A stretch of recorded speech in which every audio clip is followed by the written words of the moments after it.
The Singh family, Raj, Meera, and their 3 children, woke up one morning to a world that would never be the same. By nightfall, their quiet home became a scene of unimaginable horror, leaving Australia stunned and searching for answers that would take decades to uncover. The Singh family lived in a quiet Australian town where serious crime was almost unheard of. Their house sat at the end of a peaceful street lined with trees and well-kept lawns. Neighbors knew them as calm and private people who followed routines. Every morning, the father left early for work, and the children went to school at the same time each day. Nothing about the family suggested danger or fear. Their home looked safe, ordinary, and invisible in the best way. One cold morning, something felt wrong. Newspapers were still stacked near the front door, untouched for days. Lights inside the house remained off at night. A neighbor finally contacted authorities, worried that no one had been seen all week. When police arrived and entered the house, silence filled every room. What they discovered would later be described as one of the most disturbing crime scenes in Australian history. Every member of the Singh family was dead, found in separate areas of the home. The layout suggested the killings did not happen all at once. Time had passed between each act, making the crime feel controlled and deliberate. There were no signs of forced entry. Doors and windows were locked, and nothing valuable was missing. Furniture was still in place, and the house appeared unusually clean. This calm setting clashed with the horror hidden inside. Investigators quickly realized this was not a random attack. Someone had entered the home with purpose and confidence. From the first hours of the investigation, police understood that this case would be difficult. The lack of noise, witnesses, and clear evidence raised terrifying questions. Who could commit such an act and leave behind almost nothing? That single question would haunt Australia for decades. Investigators began their work with a growing sense of unease. The crime scene revealed careful planning rather than chaos. Each body was positioned in a different room, and early forensic reports showed the deaths occurred over several hours. This detail changed the entire direction of the case. It meant the killer stayed inside the house for a long time, moving calmly from one space to another. Such patience suggested familiarity and confidence. The absence of panic marks or defensive damage hinted that the victims may not have fully understood the danger until it was too late. Police searched the house in detail, but evidence was frustratingly scarce. No murder weapon was found.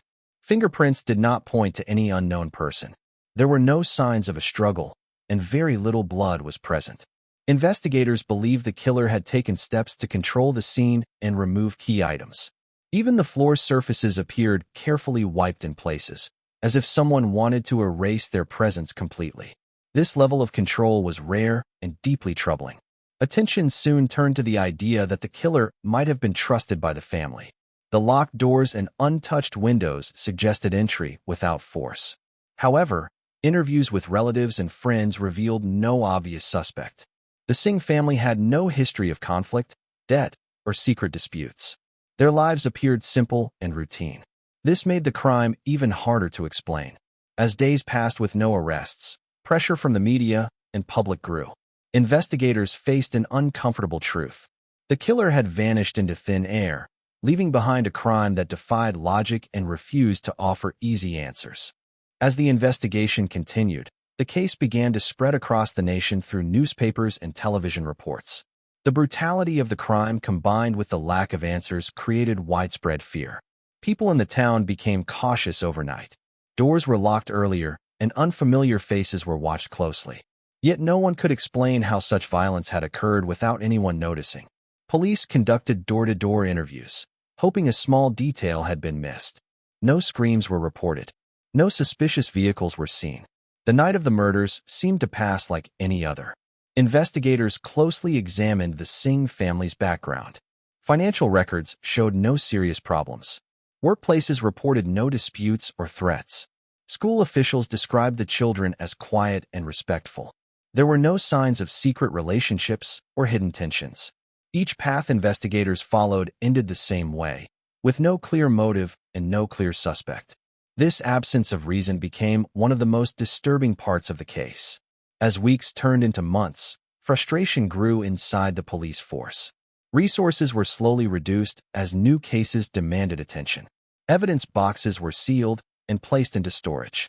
Public interest remained strong, but hope began to fade. The case was officially labeled as cold, though investigators refused to accept defeat. The unanswered questions weighed heavily on everyone involved. How could an entire family be murdered in their own home without leaving a trace? That mystery lingered in the air, turning the Singh family massacre into a dark legend that refused to disappear. Several years later, a new team of detectives reopened the case, determined to challenge every old assumption. They believed that time and improved methods might reveal what earlier investigators had missed.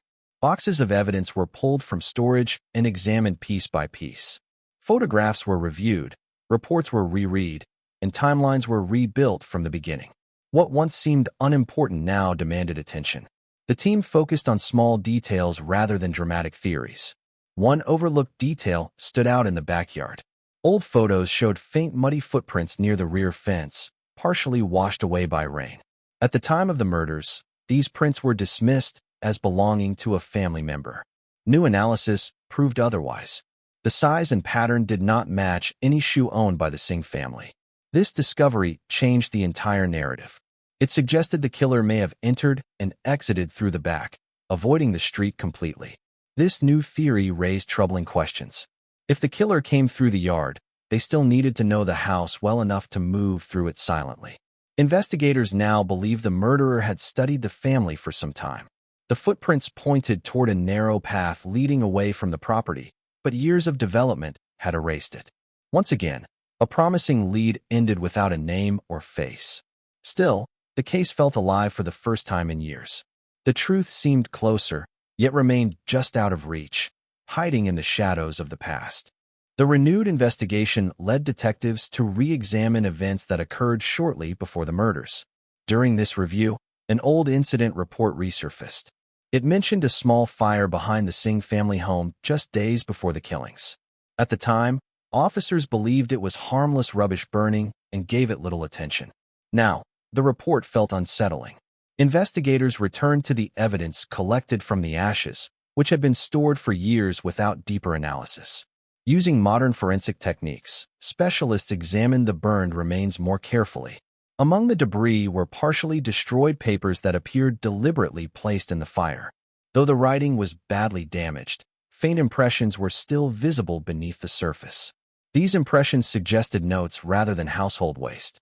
Patterns emerged showing repeated dates, times, and movements linked to the Singh family's daily routine. The discovery revealed something chilling.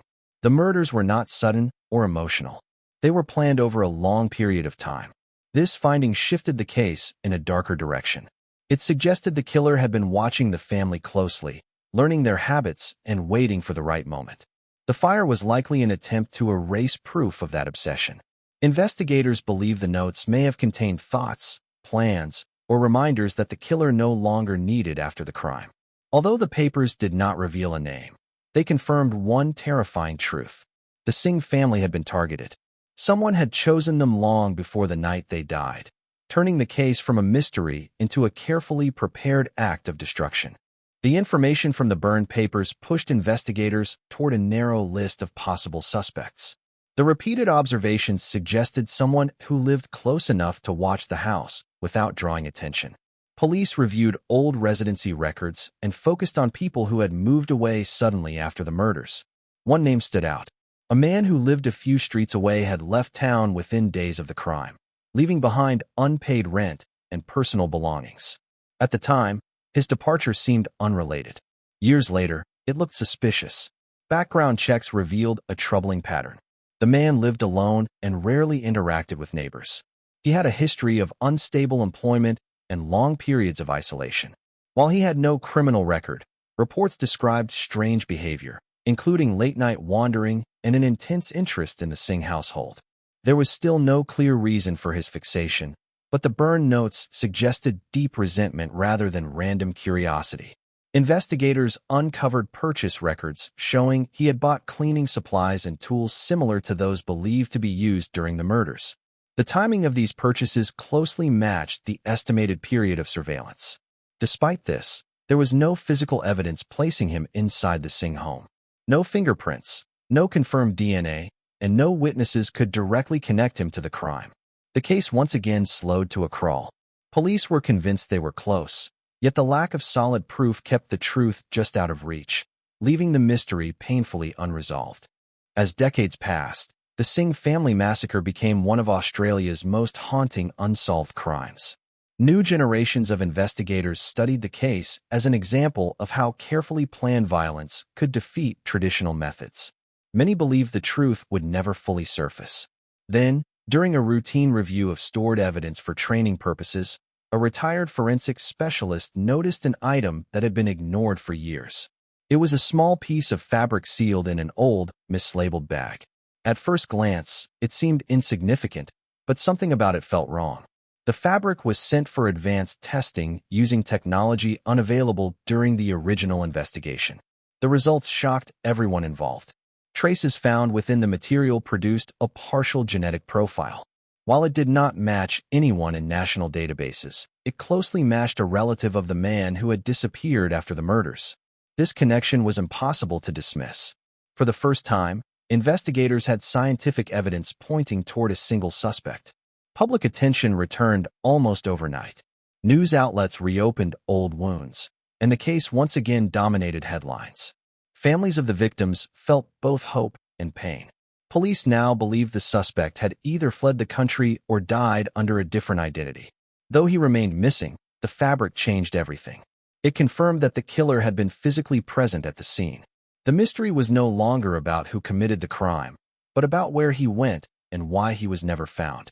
With renewed confidence, investigators launched extensive searches connected to the prime suspect's past.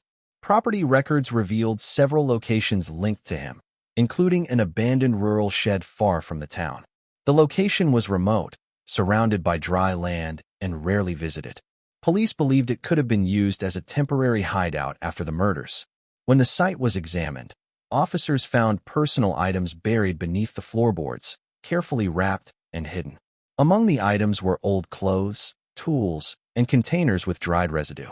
Forensic testing confirmed that traces on the clothing matched material from the Singh family home. The tools showed signs of being cleaned repeatedly, suggesting deliberate efforts to destroy evidence. The discovery painted a chilling picture of careful planning extending far beyond the crime itself. The suspect had prepared not only to kill, but also to disappear. Despite these powerful findings, the suspect himself remained missing. Immigration records were incomplete, and there was no proof he officially left the country. Investigators considered the possibility of a false identity or an unrecorded death. Each theory led to another dead end. The case grew heavier with unanswered questions. The truth was becoming clearer, yet justice felt unreachable. The killer's absence added a final layer of cruelty, denying the victims and their families a face to hold responsible for the horror that had destroyed so many lives. With the discovery of the suspect's hidden belongings and the partial DNA matches, investigators turned to the burned papers one final time. Advanced forensic techniques allowed experts to examine the faint impressions left beneath the soot and ash. Using a combination of 3D imaging and digital reconstruction, they were able to reveal lines of writing that had been invisible for decades. The recovered text shocked the team. It contained detailed notes describing resentment toward the Singh family, meticulous observations of their routines, and even plans for the murders. The words suggested obsession, hatred, and careful premeditation. The writings revealed the killer's mindset in chilling detail. He believed the family had wronged him in some undefined way and felt justified in taking revenge. There were reminders about schedules, entrances, and tools to use, confirming investigators' long-held suspicions about surveillance and preparation. Even small observations, like when the children left for school and when the parents went to work, were recorded with precision. The level of detail explained how the murders could be carried out without witnesses or panic. Though the suspect remained physically missing, the impressions left in the notebook provided a virtual confession. For the first time, authorities had a clear understanding of how and why the crimes occurred. It was enough to close the case officially, even without an arrest. The Singh family massacre was no longer a mystery in terms of actions or motive. The killer's planning, obsession, and execution had left an indelible record, ensuring that the truth would survive even if the person responsible could not be brought to justice. After decades of investigation, the Singh family massacre was officially closed, but the case left a lasting mark on Australia. Authorities confirmed the identity of the killer through forensic evidence and reconstructed writings, even though he had never been captured. The closure provided a measure of understanding, but not justice. Families of the victims could finally see how the crime had unfolded, yet the absence of a trial left pain and anger unresolved. The community continued to feel the shadow of the murders, especially those who had lived nearby and remembered the fear and uncertainty. The case became a symbol of how meticulous planning and obsession could evade detection, leaving no trace for years. Law enforcement agencies used it as a reference for teaching new generations of investigators about cold cases, forensic innovation, and the importance of revisiting overlooked evidence. The Byrne Notebook, once dismissed as trash, became central to understanding the killer's mindset and method. Every note, every impression, told a story of calculation, patience, and cruelty. It revealed a level of premeditation that shocked even experienced detectives. For the public, the story of the Singh family remained a cautionary tale. It demonstrated that evil could hide behind ordinary appearances and that trust and routine could sometimes become deadly vulnerabilities. Though the suspect vanished, the evidence preserved the truth, ensuring the horrors were never forgotten. The massacre left scars in both memory and history, a chilling reminder that some crimes change communities forever and that closure does not always equal justice.